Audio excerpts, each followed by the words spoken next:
এই দৃশ্য কাতারের রাজধানী দোহায় ইসরায়েলের বিমান হামলার কিছু পরেই। আতঙ্কিত হয়ে দৌড়াচ্ছে কাতারের মানুষজন। ইসরায়েল যে কোনো আন্তর্জাতিক নিয়ম কানুনের ধার ধারে না তা আবার প্রমাণ হলো। তবে কাতারের মতো প্রভাবশালী দেশে হামলা চালানোর পরিণাম কি আরেকটি যুদ্ধ কিনা তা বলবে সময়ই।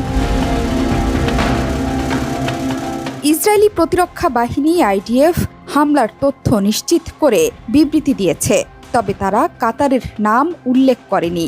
আইডিএফ বলেছে, ইসরায়েলের ওপর ৭ অক্টোবর হামলার মূল পরিকল্পনাকারী এবং এই হামলার জন্য দায়ী এমন বেশ কয়েকজন শীর্ষস্থানীয় নেতার ওপর বিমান হামলা চালানো হয়েছে।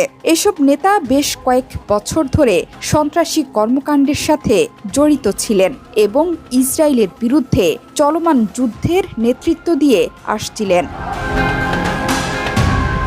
সংবাদ মাধ্যম আল জাজিরা জানিয়েছে, এই বৈঠকে যুক্তরাষ্ট্রের দেয়া সবশেষ যুদ্ধবিরতির প্রস্তাব নিয়ে আলোচনা করার কথা ছিল হামাস নেতৃবৃন্দের।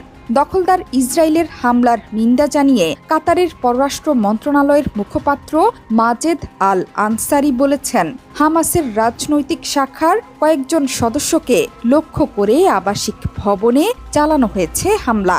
এ ধরনের অপরাধমূলক হামলা আন্তর্জাতিক আইন ও রীতিনীতির চরম লঙ্ঘন। এটি কাতারের নাগরিক এবং বাসিন্দাদের নিরাপত্তা ও সুরক্ষার জন্য গুরুতর হুমকি।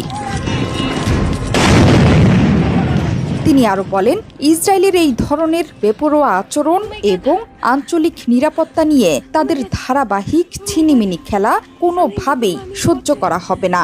একই সঙ্গে কাতারের নিরাপত্তা ও সার্বভৌমত্বকে লক্ষ্য করে চালানো যে কোনো পদক্ষেপের বিরুদ্ধেও কাতার রুখে দাঁড়াবে।